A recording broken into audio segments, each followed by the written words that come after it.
Hey y'all, it's Alexis with Lexx Talk About It, and we're here with Chef Shaticka Robinson, who is the winner of the 3rd season of Barbecue Showdown. Hey, how you doing? I am great. Thanks for having me. Of course. Awesome. Thanks for hopping on.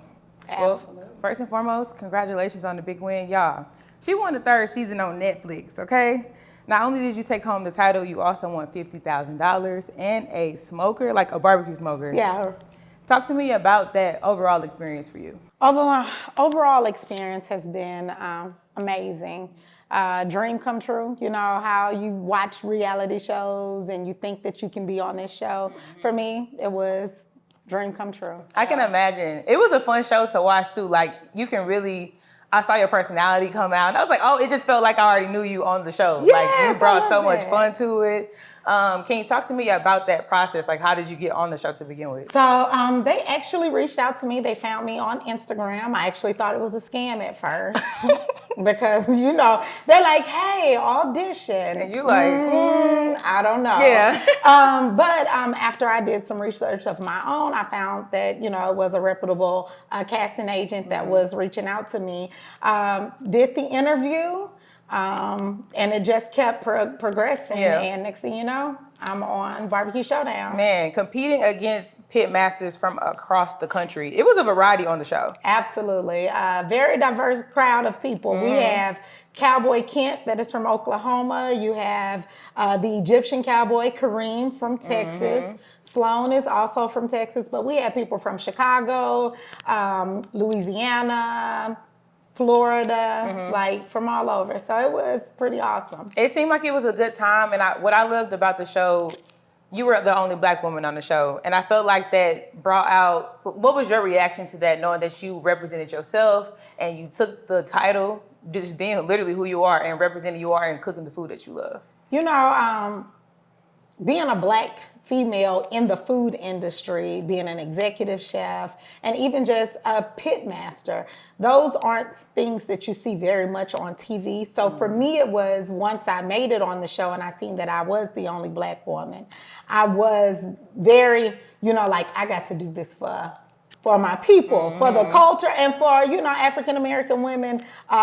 all around. There are other pit masters, African-American pit masters that you just don't hear about. But for me, winning it, it was like to show that, hey, we've been doing this thing. This is where, you know, it started with Truly. Our ancestors was, you know, doing this for y'all. So for me, it was extremely major and very appreciative to just have the opportunity to show my talents and be that person for our community. And speaking of, you know, where it started, can you take me back to when you started cooking? We did an interview recently and you told me that you started cooking at the age of 7. 7 years old. With your parents? Yes. Talk to me about that. 7 years old in the kitchen making biscuits. That was the first thing I learned how to make. It was biscuits. Once my mom seen that, oh, she can make some biscuits. Like, she's getting it was out. that thing that was like, hey, Tika, come on in the kitchen. And that's just where I stayed. As I grew up, I went over friends' house. I would be in the kitchen with their parents, you know, trying to learn new recipes.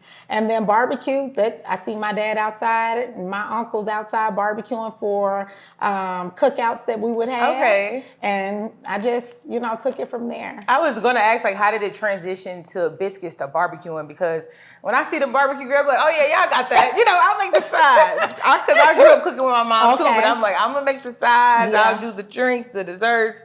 So did you feel like you spent, though, it was like quality time going outside with your dad, getting on the grill? To be totally honest, like my dad and my uncle would start drinking too much and they would burn the food. So it was like, you know, at some point we was like, look, that's that uncle. We all got that uncle. Yes. Yeah. And my dad was one of the uncles and I had another uncle that would do that. And so for me, it was like, you know, how can I get into this and make sure we have food at the end of the night that's still that's edible. Not burnt, right? Yes.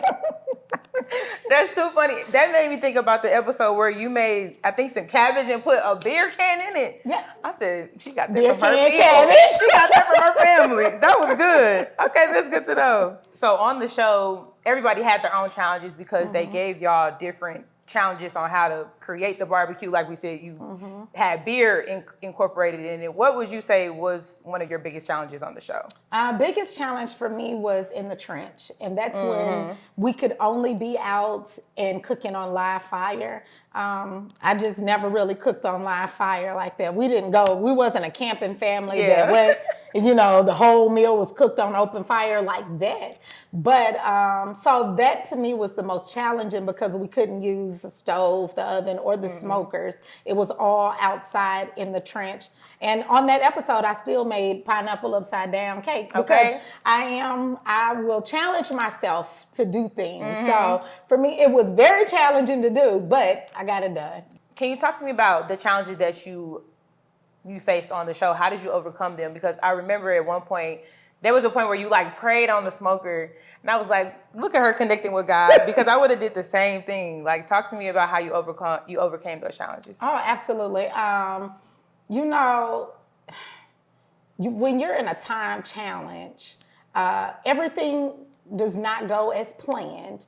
And so on that particular challenge, I needed my meat to come to a certain temp in order for me to feel comfortable enough to pull it off. So a lot of times it's like adjusting, and just in life, in anything, sometimes you have to pivot. So for me, it's just pivoting and knowing when to pivot and how to pivot. And at that moment, it was like cranking up the heat a little bit, letting it stay there as long as possible, even though other people may be like, hey, she needs to get her meat off. No. I know what to do. Yeah, I know what's going on right here. I'm going to let that thing marinate. Yeah. And how did you feel, you started cooking at 7. Can you talk to me about that early childhood cooking experience? How did you use that as your cooking approach for the show?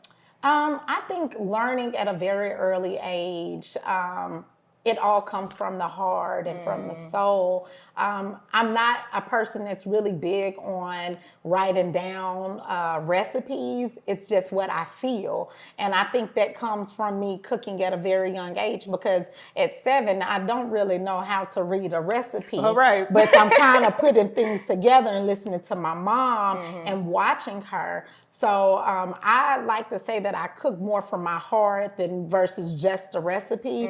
There are certain things that you have to follow recipes on to get the base of what you're preparing. But once you know what that base is, if you just follow your heart, you create the best dish ever. Good.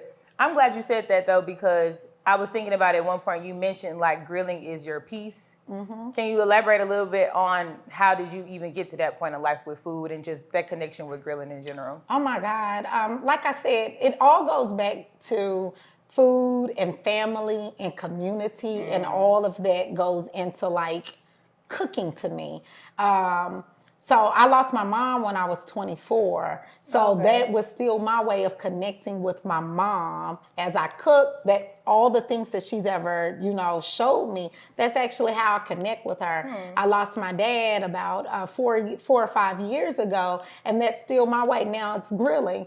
But a lot of times I could be at work. I'd be at TSU for 12, 15 hours. I go home, start my grill, because grilling is a slower process. It slows down everything. So when you're able to just get your fire going, get you a nice glass of wine, get your meat prepared, then put your stuff on the smoker and just sit back and let it do its thing, it's just a different process of where you're able to find peace, harmony, and just maybe even reflect over, how your day was and just calm yourself down. I was literally just about to say that. Like, I feel like I can imagine how it slows the day down after having a busy day. It's a lot going on at work, and you just go home, take a glass of wine, get on the grill, and enjoy your day. I'm glad you said that. That was good. You also mentioned community. I want to talk to you about how you even started this journey. And you're from Nashville, right? I'm from Nashville. So we also talked previously about during COVID, you were making plates and selling plates for people. Can you talk to me about that process and why you decided to do that? Absolutely. COVID had us all in an uproar. Like, we can't go anywhere. We couldn't eat really good food. People were just at home. So in my community, we have a Facebook page, and I was just like, what about if I just do weekly meals? So I would prepare a whole meal for them, and we would deliver them. It started just in my community, in my neighborhood, and we would go out and deliver, and then it started growing to outside of the community of Hendersonville. At that time, I was in Hendersonville, and so it just grew to where people from all over Nashville, different counties would be like, hey, can you deliver me food? And that's actually how Coley's Juke Junt started, was just me trying to provide food to people that couldn't make it to a restaurant. And that just, again, goes to what type of person you are and the heart that you have. Aww. Because COVID was a hard time for everybody. And you thinking like, okay, how can I help somebody else at the time? Yeah. And what did you get from that? Your food truck. So can you talk to me more about Coley's, the background of it? What does it mean to you and all that good stuff? Absolutely. So I am an Army brat as well. Coley's is my maiden name. And so anyone that's in the military know that that is what you're called when you're in the military. Oh, okay. So as my dad became a civilian, everyone continued to call him Coley, even though they weren't ever in the service. That's just what, my dad was known by as Coley. So I took that, my maiden name, just to honor my parents, my mom and my dad. And then the Juke Junt, my dad is from Georgia. My mom is from the country here in College Grove, Tennessee. And you usually find a juke joint in the back of the woods somewhere. Yeah. And that's where people would go to get some really good food, get some good music, and have some good drinks. And you fellowshipping with the people. Y'all done worked hard all week, and now we're gonna come together and have a good time. So that's how Coley's Juke Junt started. It's just, my slogan is where food and music feeds the soul. So Oh, good. And that is true. Because I love some good food and I love some music. Good music. Yes. And what happens when you eating and the music on? Yes!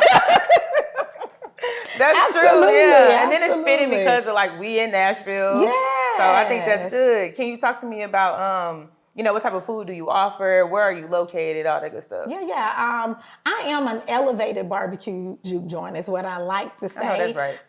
Because I don't just stick to the regular barbecue food. Of course, we have ribs. We have my Jamaican smoked oxtails. I also do a smoked crab cake. So I try to take any kind of protein I can and create a smoke vibe with it and elevate it. That's kind of why I even started Bougie Barbecue, just because I want to make barbecue more bougie. A lot of times when people go into barbecue joints, they're kind of like just a meat and three. I want a more elevated vibe for a barbecue. So that is the vibe of it. And then right now, the food truck is located at 901 Bell Road, Fridays and Saturdays most of the time. But if people follow us on Instagram at Coley's_JJ or Chef Shaticka, they'll see that whenever I'm out, you can come get some good food. Good. Listen, I'll be there right off Bell, because it sounds amazing. And I'm so glad that you were able to go from making food during COVID and then getting on your food truck and then going to the show. Everything is just elevating. How did the show impact your business? Oh my God. So business has been crazy. Yeah. Crazy in a great way, just because we're out. Usually we sell out in 2 or 3 hours. The Jamaican oxtails are our #1 seller. The elevated AF ribs are close second. But we run out of everything that we have on the truck. So business has changed for us. And I'm forever grateful for this whole experience. Oh, that's good. I'm proud of you, and I'm ready. Okay. So can we talk more about your background? You mentioned that you worked at TSU. Shout out to TSU, y'all. Yeah, TSU. TSU. So you were the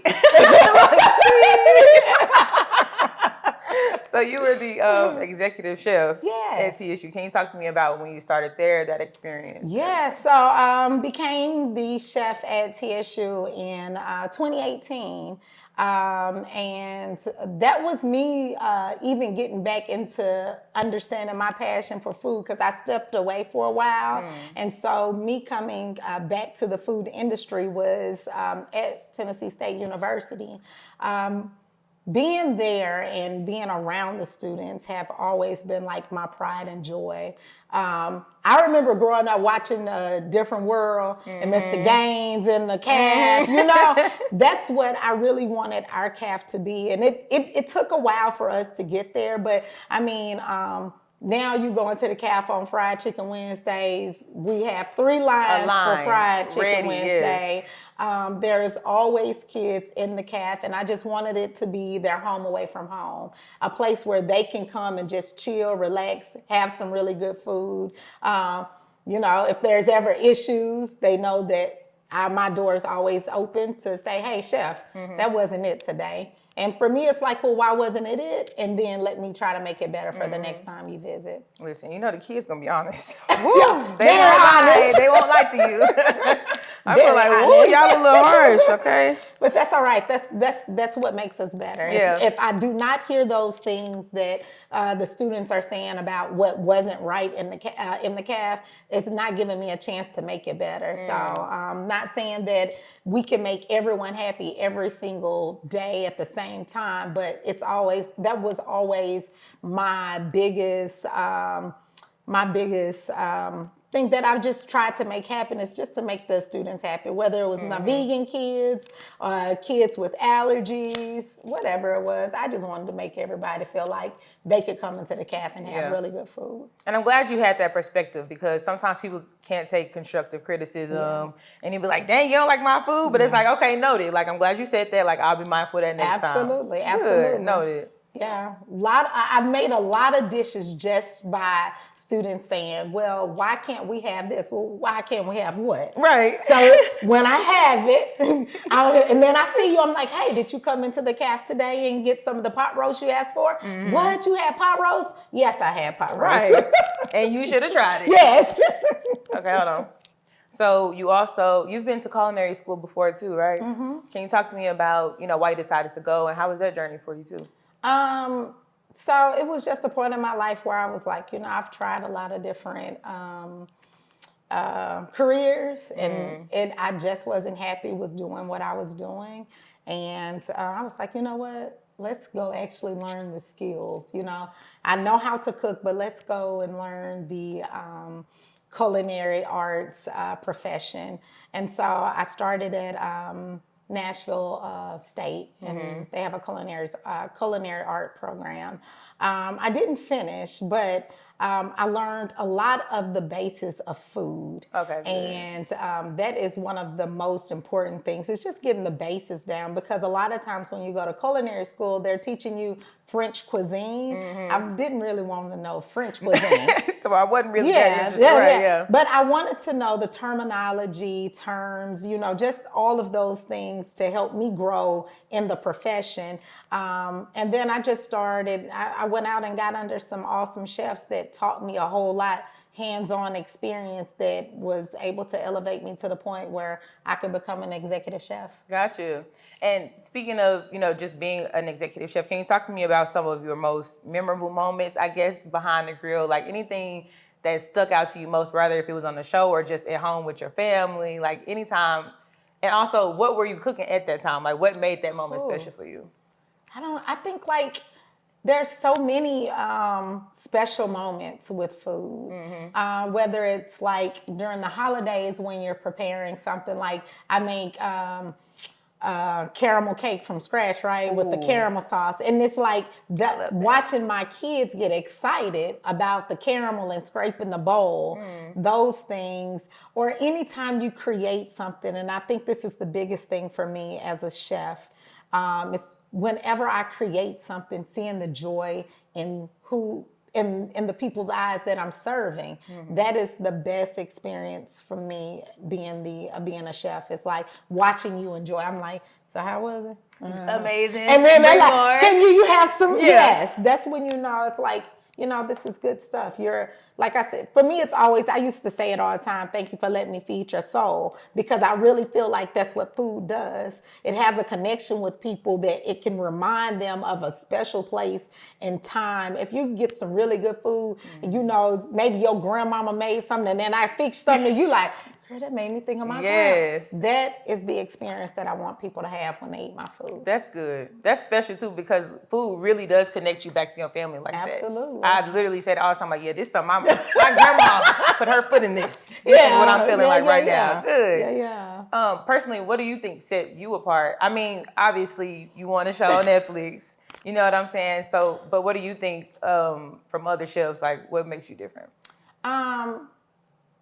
I hate to say this, but I would say just because I really care. When I say that there's a passion for food, it's not only the food that I have passion for, but it's also the people. And so when you say what sets you apart, I think it's the passion for people, the passion for food, and the passion for service. So when you have all of those things and everything that you do I'm always trying to make sure that those people are pleased.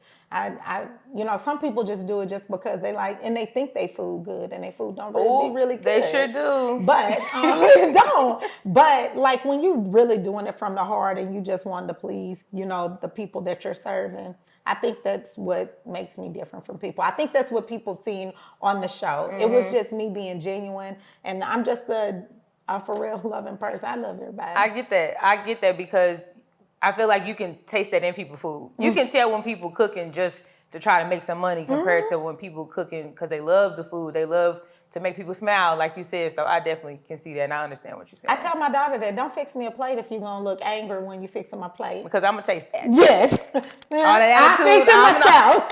I got it. Right. Don't even worry about it. Don't worry about it. I got it. Don't sit back down. You're so silly. And I know probably since the show, like you said, like your business has been doing beyond well. You're a wife, you're a mom, a business owner, you have your own merch. Shout out to Bougie Barbecue. Bougie Barbecue. Okay. How are you balancing your life right now? I think one of the things that I actually learned by being the executive chef at TSU after like doing many days of 6 days on 12-hour days, I learned that I needed time for myself to replenish myself because I wasn't balancing life and work. And so since then, I've now on my days off, those are my days for myself. Right. That is how I'm going to recover and get ready to come out and, do what I do again. So it's a good balance that you need, just balancing life and doing things that you really love and love on yourself. And then you can go show everybody else love. Truly, because once you start doing that, it won't even feel like work. No, right? It's never work. Yeah. Especially when it's food involved. Okay. Can you talk to me? Well, I know. So on the show, I think the first episode, they told everyone to prepare some food that represented them. What would you say is your favorite dish that you make and why? On the show or? On the show and just outside of the show as well. I love cabbage. I love sweet potatoes. So when we talk about sides, anything with those two things, I'm just there for. That's why I mentioned that beer can cabbage. That's one of my favorites. Great. Yes.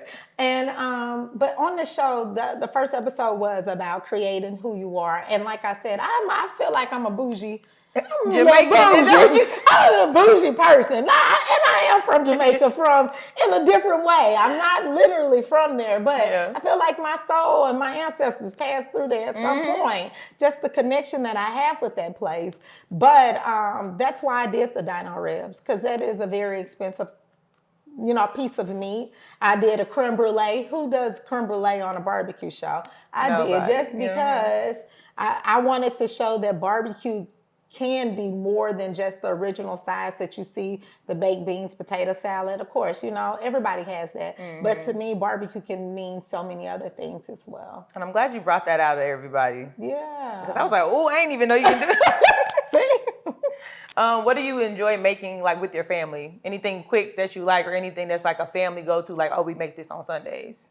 Probably like now, like my favorite thing I love to make for my family is not a barbecue item, but it's cornbread dressing. Like I make some bomb Ooh, cornbread I love dressing. dressing. And that is the one thing that my family like during the holidays, you got some more dressing. So it's things like that, certain things that I know that make them really happy. It's kind of, it always goes back to whoever I'm serving. What you really like? Oh, you like lasagna? Let me go make you the best lasagna that you've ever had. Please make me It's a lasagna. things like that. That is good because I do love lasagna and I make it all the time for my friends. See? If you could cook a meal for a celebrity or a food personality, who would it be and what would you prepare? Like your favorite person or a celebrity you just want to work with. Oh my God. I think it would be a couple of people like, so it would be like Jill Scott, because you know in her song, she's always talking about food. Sure and is. it sounds like she can really cook. I would love to be able to prepare her some like food and you know to some of her songs. It's certain songs that she says certain food. And don't she live here? Yeah. Go on and hook it up now. Jill, when you see this, you know who to call. Yes. For your birthday dinner. Yes. Yes, that's good. And like Denzel Washington. Let me just cook him and his wife some beautiful meal. Yes. I would just love it, honey. I feel like they so funny too. You'll have a good time. And they're so cute. They are. They are like my favorite couple. So yeah. That's good. I didn't think about that. I didn't know what to expect, honestly. That was good. If you could visit any place in the world just for the food scene, where would you go? Just for the food scene. Like when you think of like, ooh, I want to go to that country because I think they got some good food. Well, it's so crazy because I am being an Army brat.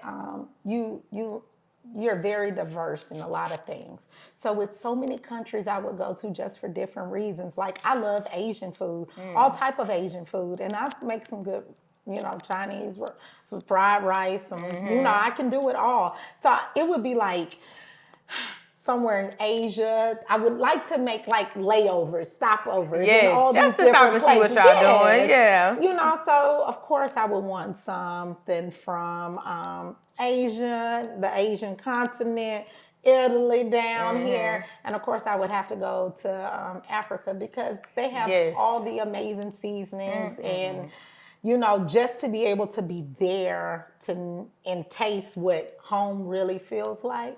That's where I would want to be. I just went to Africa 2 years ago. Oh my God, was it amazing? I'm telling you, and it was so funny when I was watching the show because the Egyptian cowboy, I went to Cairo. The best food I've ever had in my life. Are you serious? I'm not kidding. Me and my mom, we travel a lot, and we literally was like, you know how sometimes food will make you feel sluggish when you're done? We had some good energy. We had Egyptian barbecue, bomb. I was literally impressed. We was eating good every single day we went. It was a good time. I most definitely have to stop. And like that's a whole continent, so you have to stop in the different regions. Oh, just to get you have to stay out there for a couple, like a month or two just to get to the spots. Yeah, that was really good. Yes. So I think we already touched on this, but if you had to create a signature dish that represents you, what would it be? We talked about the oxtails. Do you think that's what it is? I think oxtails, sweet potatoes, cabbage. Sounds amazing. I take You know 14 that the dessert that I made. My bad.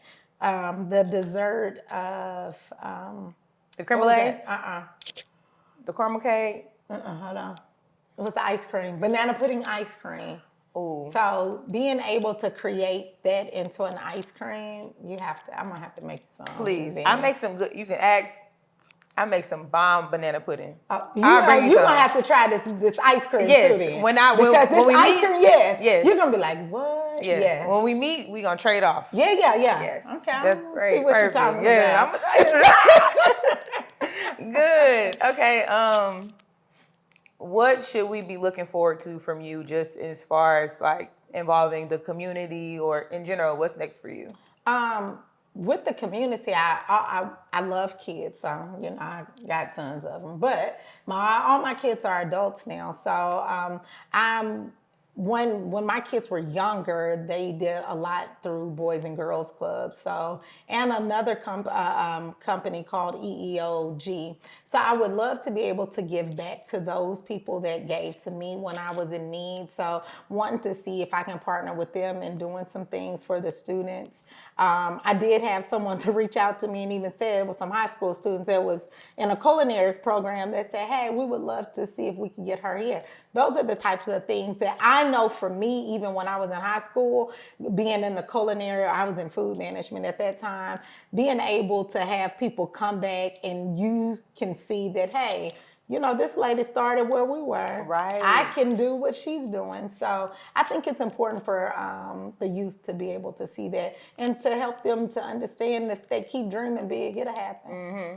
I'm glad you said that because I also used to take culinary classes in high school. Mm-hmm. And if we would have had somebody in there that looks like me, but okay, Oh, I can take this up another notch. Yes. Yes, she did Yes. this. She has this going on right now. So I definitely feel like people need to see.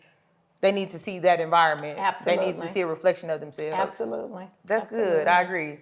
My question for you next is, what advice would you give to some young girls or boys who are interested in cooking, don't know where to start, don't know where to go? Like, what would you say to them? I would most definitely tell them to start just by getting cookbooks, the magazines, trying out stuff.